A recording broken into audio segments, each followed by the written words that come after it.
Ladies and gentlemen, I welcome this opportunity to highlight, through the eyes of my country, Nigeria, one of the main challenges the world is facing. We may live in an era defined largely by remarkable new technologies, but we still face challenges that plague the ancient world, none more debilitating or indeed preventable than hunger. Many regions and countries face severe food insecurity, but the problem is most prevalent in sub-Saharan Africa. 31% of the continent's people are affected.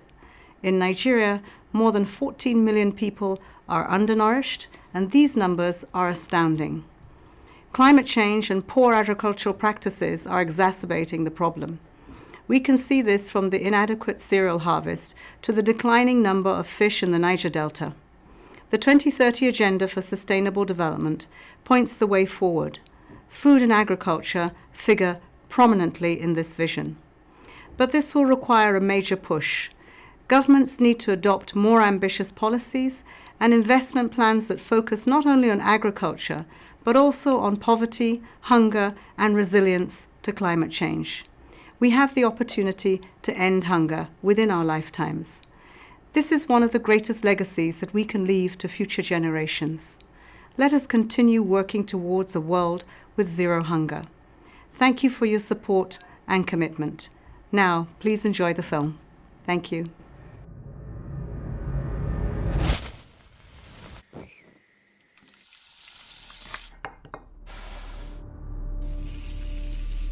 Food is life. Food is celebration. Food is culture. And food is found in everything we do, in all our ceremonies. Food is a huge thing in Nigeria. I mean, most of our cultures and our traditions, births, deaths, celebrations of any and every sort involve food. When you broker peace between two warring parties, you make them eat together from the same plate and drink together from the same cup. Even how we show care and hospitality, someone visits you, you don't offer them food or drink, it's a message. Food is the center of community. It's everything. That's why in Nigeria, food is the core of our culture.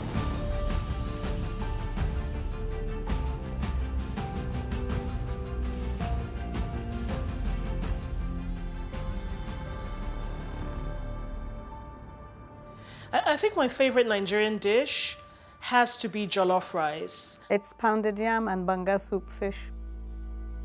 When you take ofada rice with some liver in it and some really well-prepared fried meat, you can't beat that. Eba or gari.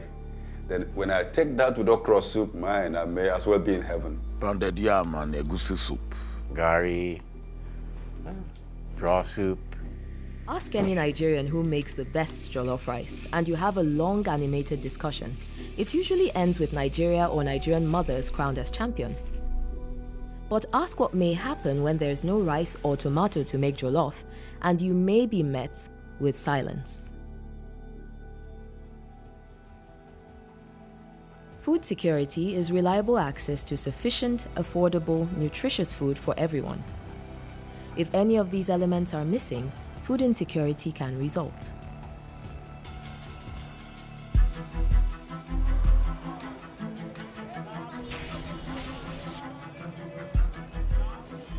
We have moved from 45 million in 1960 to about 193 million today. By the year 2050, we will be well over 400 million. It is mind-boggling. Traditional farming has been overwhelmed by changing weather patterns, out-of-date methods, and a significant increase in the demand for food. For decades, gaps in production have been countered by food imports. It became daily easier to import than to produce. So agriculture died. And so virtually everything we earned from oil simply went to service importation. A drastic drop in oil incomes since 2014 and near 50% devaluation of the naira highlighted the risk of dependence on external sources. But replacing imports with local production to save foreign exchange presents a challenge. Much needs to be done if long-term food insecurity is to be avoided. Education, it's an all-time low. So, I mean, it's got a huge population of young people under 25. Infrastructure is also a really big issue. It's been destroyed over the last few years. Climate change is even bigger. Coming together, that's sort of like your perfect storm. By far the biggest challenge is the quality of infrastructure between the rural areas where the food is grown and where the food is mostly consumed, which is in the urban areas and in the cities and in the state capitals. Perishable food spends 3 to 4 days trying to get somewhere where it should be consumed. We have about 40% post-harvest losses in the country. Why should this happen in a country where there are some people looking for food? They can't store the food because they don't have the electricity and storage systems where the farmlands are. Farmers still do things manually, and it's hard to be efficient farming that way. The climate change is affecting agriculture already in this country. Farmers are not sure when the rainy season starts and when it ends. And if you don't know when the rains are going to come, when they're going to stop, it affects the planting and harvesting cycles. So that's a big challenge to our farmers. It rains heavily, and all the water goes into the Atlantic Ocean. Every raindrop that enters the stream is finding its way to the rivers and out into the ocean. Now, the ocean doesn't need more water. We need it. With irrigation, we can move from 1 to multiple harvests per year. We can't keep doing things the same way. At the rate our population is growing, if we continue as is in terms of farming and making sure we produce enough food, we're never going to have enough. The farmer must be willing to relent. They must understand the fact that it's not like farming that was done in the past. Farming has changed. The challenges facing us as a country and as a region are humongous. And fundamentally, we have no time because reality is population is going up. And then land is actually coming out of the system due to erosion, salinization, desertification, and urbanization also impacts that as well. The farmer of today in Nigeria is a smallholder farmer, and fundamentally the farmer of tomorrow is going to be that smallholder farmer. The smallholder farmers have to have a way to make money off of whatever farming industry ends up happening in rural areas. Otherwise, you're going to have massive unrest and massive inequality. Nigeria is already a country that has huge amounts of inequality where the top 1% own the vast majority of the wealth. I think agriculture is an opportunity for us to get that right. Smallholder farmers do not have access to the cash to pair with their hard work to buy the quantity and quality of inputs to be successful. We are able to deploy a system where we're able to raise debt to support thousands of smallholder farmers and do it in a financially sustainable way. Gaskiya kamun zuwa babban gona zuwa ka nemi bashi ba wani abu ne wanda ba kowa zai tsaya ya baka ba.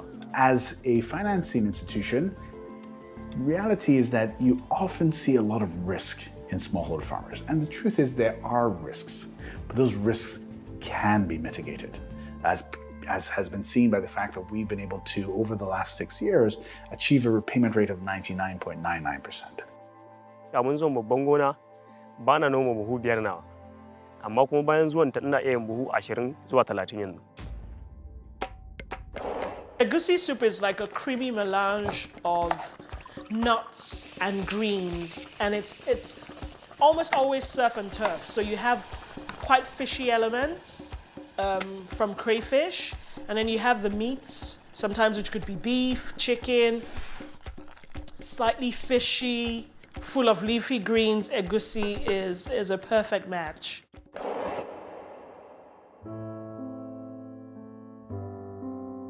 The fundamental challenge holding back the agriculture sector in this region is low level of farm productivity. A farmer in Nigeria has to be able to compete with a farmer in other parts of the world.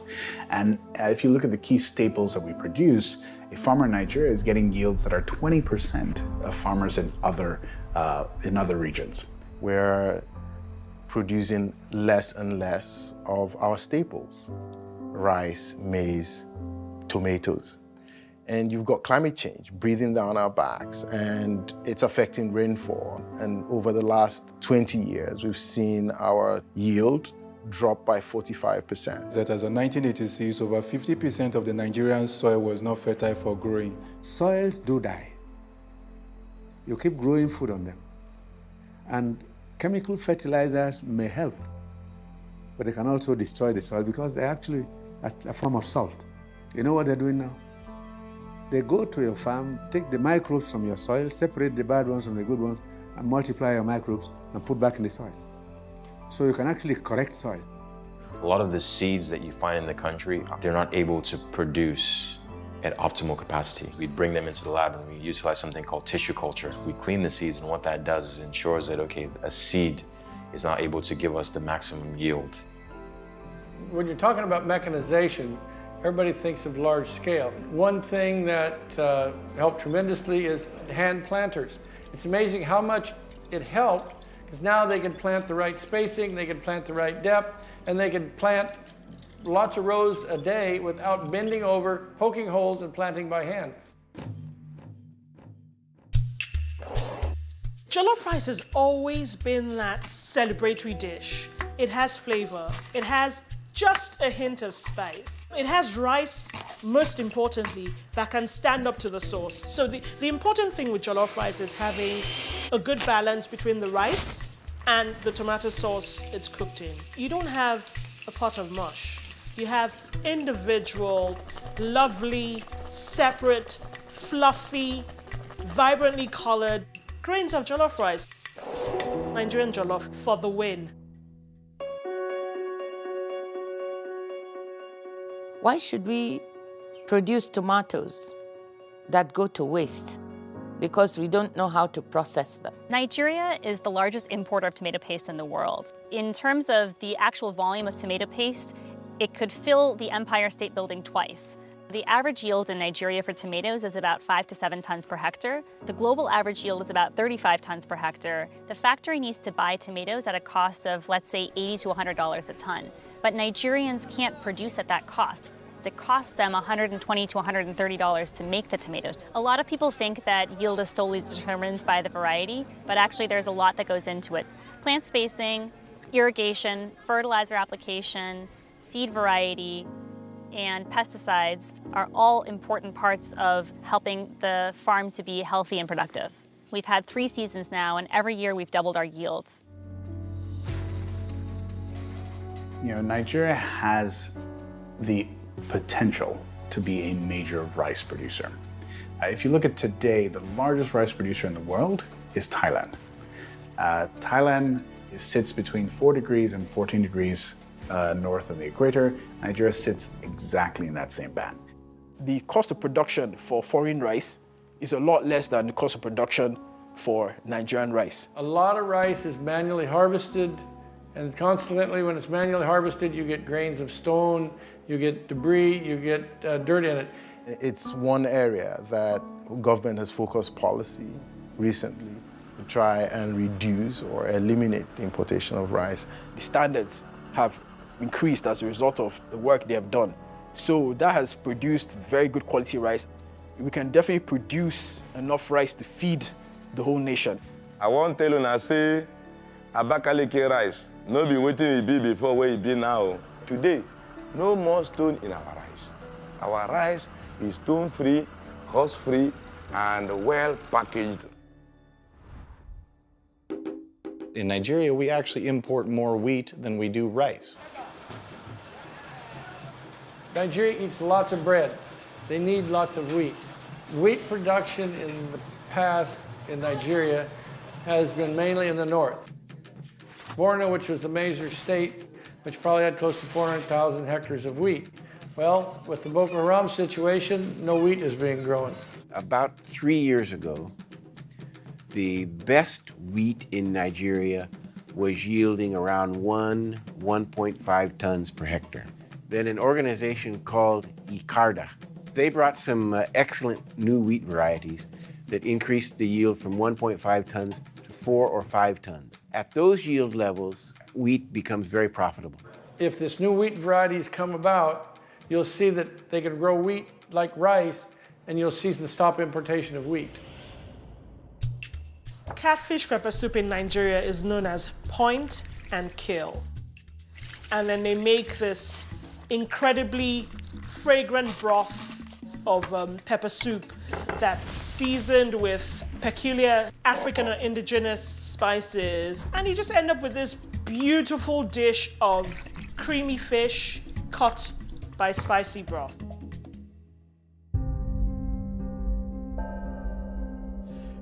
Fish is the primary source of protein for a majority of people who live in the Niger Delta. Fishermen on the coastal waters are not only being confronted with the impacts of global warming and salinization of freshwater systems. That means the marine ecosystem is being impacted by intrusion of seawater into freshwater system. That affects both the quality of the types of species we have.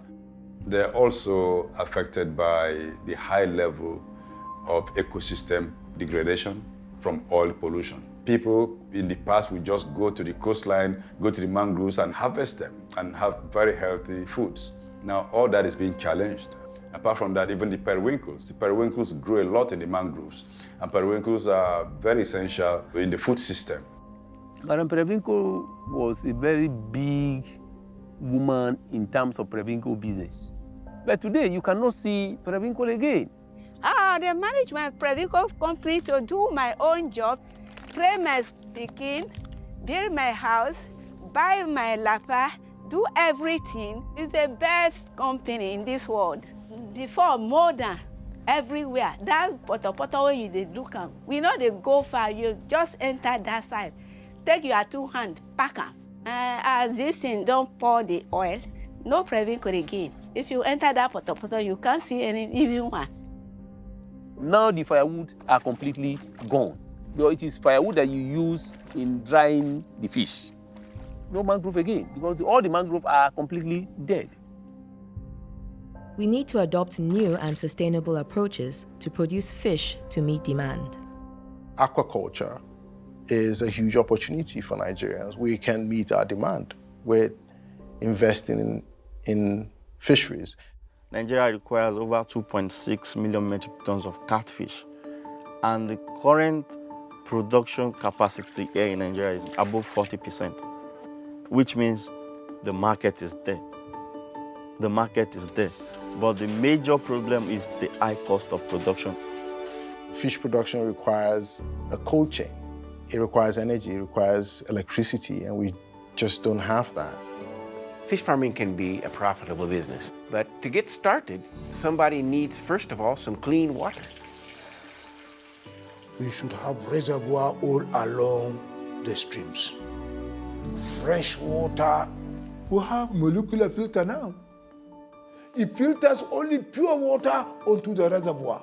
The most expensive thing in fish farming is the feed, especially if you go and buy the imported feed. So a lot of people now are looking into how do I produce my own feed.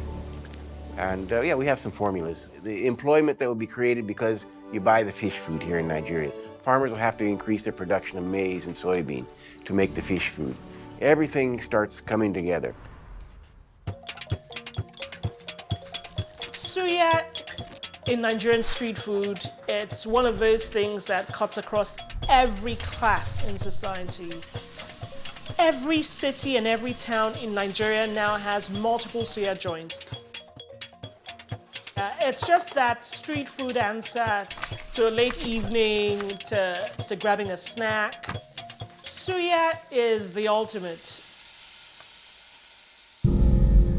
According to the Nigerian Ministry of Agriculture, Lagos State is the largest consumer of Nigerian beef, 95% of which is raised by nomadic herdsmen in the north who often walk cattle thousands of kilometers to slaughter in the market.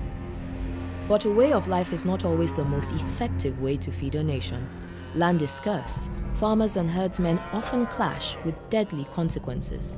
Nature can no longer provide water and pasture for livestock. Land and population have come together and caused the issues between pastoralists and farmers. Desertification has compounded and exacerbated those issues. The grasslands of Nigeria can barely support maybe about 40% of Nigerian livestock. Because expanding cultivations, climate change, degradation of the rangelands have all depleted the grassland resources that Nigeria used to have. Climate change is having an effect. Once it dries up and the rain stops, cattle begin to move in from West Africa into Nigeria. It doesn't happen here alone. It happens in Cote d'Ivoire, in Ghana. I'm asking people to grow food, right? And I'm asking the herdsman, okay, grow your cattle. We need your milk and your beef. But one department of agriculture doesn't have to become a problem for another. This system of just moving cattle around the country or around the entire West African region, around the Sahel, is not sustainable in the long run. There is crisis, there is land shortages, there is growing social anxiety, and there is growing social disorder that is negatively affecting the system of production. It used to be the farmer only farmed in the rainy season. So in the dry season, he wanted the cattle to eat up his crops and place the manure on the ground, and it made it easier for him to farm. But today, they're farming year-round, so this is no longer viable. We can't keep up with the demand of the growing population at the rate at which we produce cattle. The country eats over 18,000 head of beef a day. So we need to do something radically to change our cattle production and transform it from an industry is dependent on methods that are hundreds and hundreds of years old.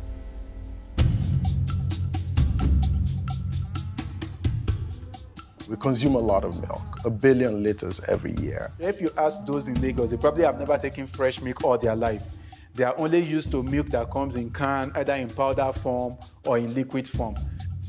We don't produce 2% of the meal requirement of the Nigerian population. But if we can improve that infrastructure that links the milk producer and the market, then of course the preference and the consumption of fresh milk will increase with it. The local breeds can produce up to about 1 liter a day. Your average Holstein Friesian cow will give you a milk yield of up to 50 liters a day. To get higher production from your cattle, you need to feed them well.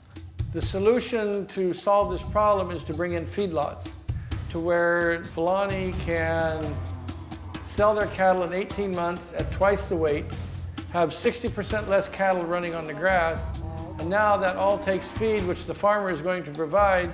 It's a win-win situation. It has to come to Nigeria. If you want to feed a single cow, you need 2 acres of land for 1 year. But with the same acre of land, you set up a part where they can grow their grasses in just 7 days. Using fodder system, you can feed over 10,000 cows. So you grow them in layers such that when it is time for harvest, you just roll it off, take it to the feeding area for the animals and drop it, and you are done. Rico Gado in Yola is trying to change the way cattle are fed.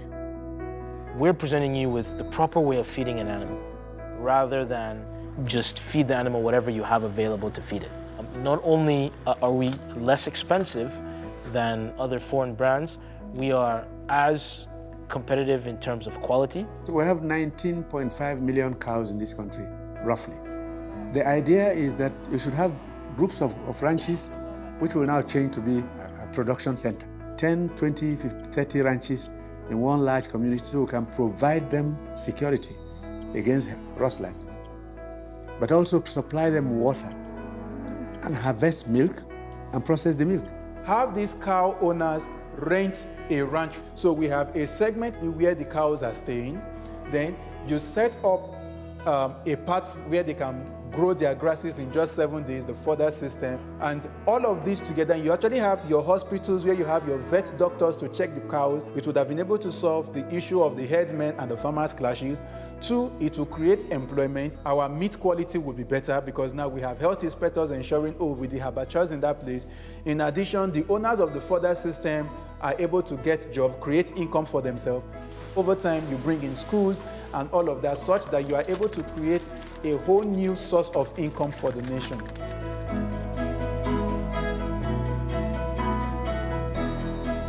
I assure you that there is no pastoral family that will move his animals away from an area where there are pasture and there is water to anywhere else.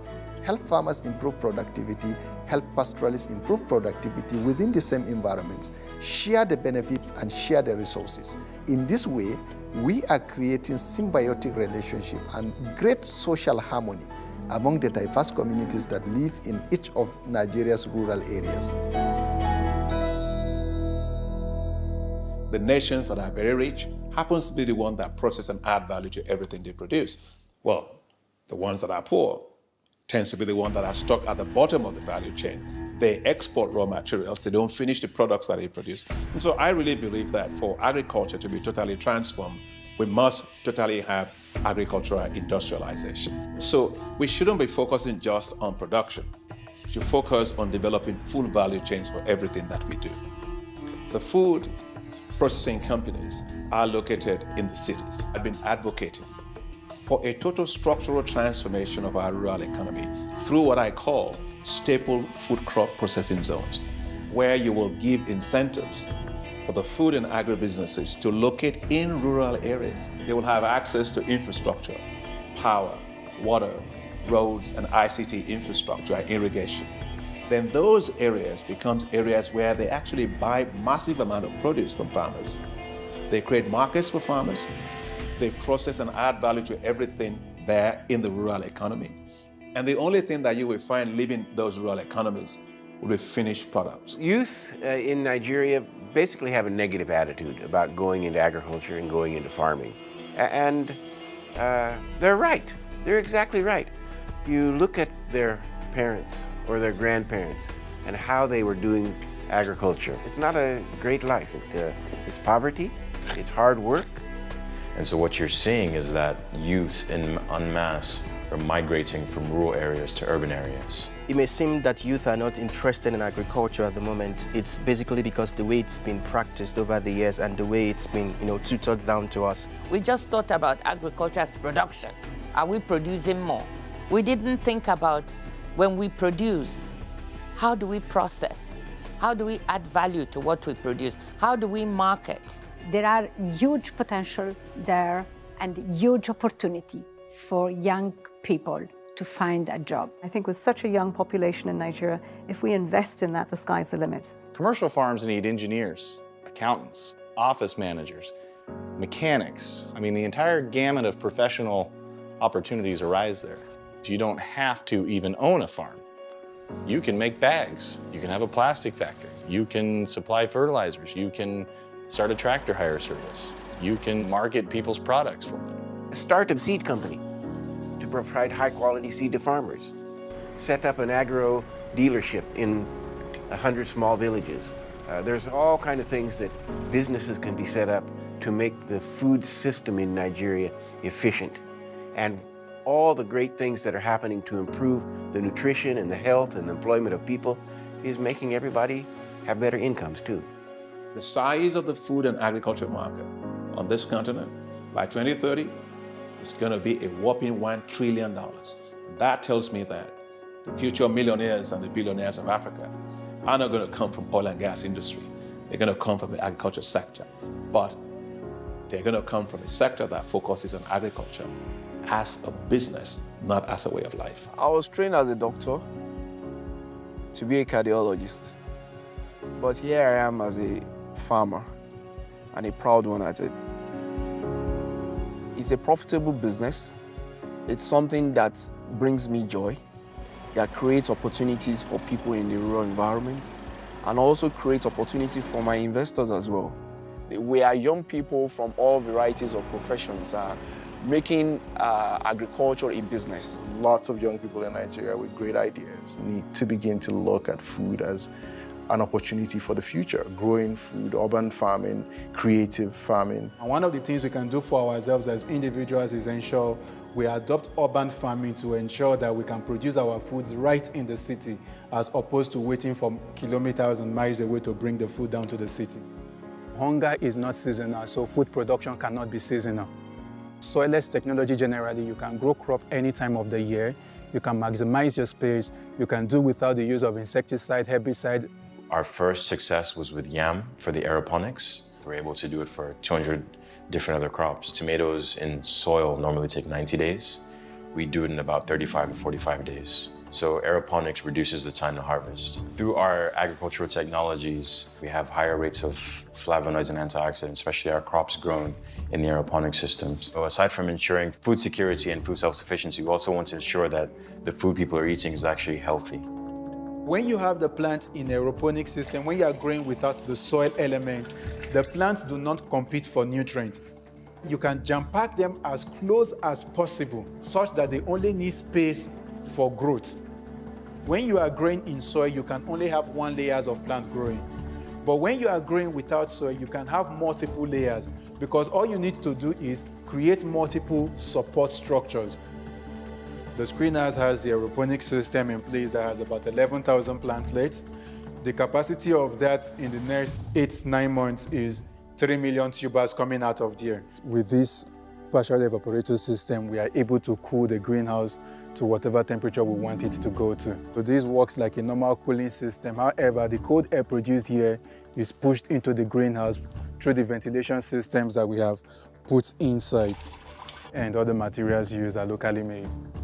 Fresh Direct is an urban farm. We use technology and agriculture. So we wanted to think about doing greenhouse farming in the city, and we realized that the space is not enough for the amount that we want to produce. And so we were trying to think of what is stackable, and we decided, hey, we'll do hydroponic farming in containers rather than doing them in the greenhouses that we had. We went from having just 1 container to 2 containers to now we have 10 containers that we're fabricating right now. We're able to give the plant the best of everything that it needs, but we're also able to control the light that it gets, the nutrients that it gets, and make sure that it's optimum. It's just like a child. When you have a child, you feed it the best, you give it the best, your child grows up to be big and healthy. The same thing with our plants. Women are an integral part of any strategy for food security. Well, women today are involved in agriculture. In Nigeria, those that do the back-breaking work are our women. Women do end up playing quite a big role in terms of the labor that goes into farm work. It's unfortunate that despite the fact that they contribute so much to the work, they don't necessarily get to decide what happens to the money. So you cannot go far unless you have empowerment of women, especially in the agricultural sector. Everything we plan for agriculture, we must think of the role of women, because they are the center of production, of processing of many of our crops. As we are modernizing, as we're becoming more aware of the effect of food production in the environment and climate change, is take women along with you. We are mobilizing $3 billion at the African Development Bank, specifically for the businesses of women in Africa. So get women issues right in agriculture, get the youth issues right, get the structure of agriculture right in the rural economy, get the private sector to invest in it, and at the end of it, get the lenses, the right lenses, look at it as a business for creating massive amount of wealth. To be food secure, we must be climate resilient. There is no time. We must ensure that every person, every day, no matter who or where, is guaranteed safe, sufficient, and nutritious meals. It's a shame that we import so much of our food. We've relied so heavily on the money that we've made as a country from oil and from petroleum. And so the solution really is to be self-sufficient. Nigeria needs to act immediately to address the challenges of food security. My major concern and worry is whether we will act the right way. If we continue with the low productivity approaches we have now, then we're going to have serious problems. But we are totally capable of feeding ourselves. I think a holistic approach to it, that it's not just about producing food, it's a full cycle. And so therefore, is the infrastructure there? Do we have access? Are the markets there? Are women involved in this? Is there education being brought in a way that empowers people so that we get the maximum use from it? I think that's been the major challenge. It's not joined up. You cannot always wait for the government to do things. The people that you call government, they have tenure, but being a citizen of Nigeria is a life thing. So except the majority is willing to change, nothing would happen. The government is not going to help you ensure that you do not waste food in your houses. The government is not going to help you ensure that you do things that are pro-environment. It is only us that can do that. We live in a country where we throw dirt on the street and complain that the government did not pick it up. But we need to start now and start looking at it seriously as an opportunity, something that actually gives value to society, that solves the country's most fundamental problems as a generational mission, because that's what it is. It's a big, big challenge for this generation. For us to protect our ecosystem, to tackle global warming, to keep our food diversity, we need to support agriculture that works in harmony with nature. The weather, the land, the people, the water, it's all here. All we have to do is put it together and make it happen. If we will be sober, sensible, and consistent in keeping and paying attention to food security, we do what we should do, starting from now, we can do it.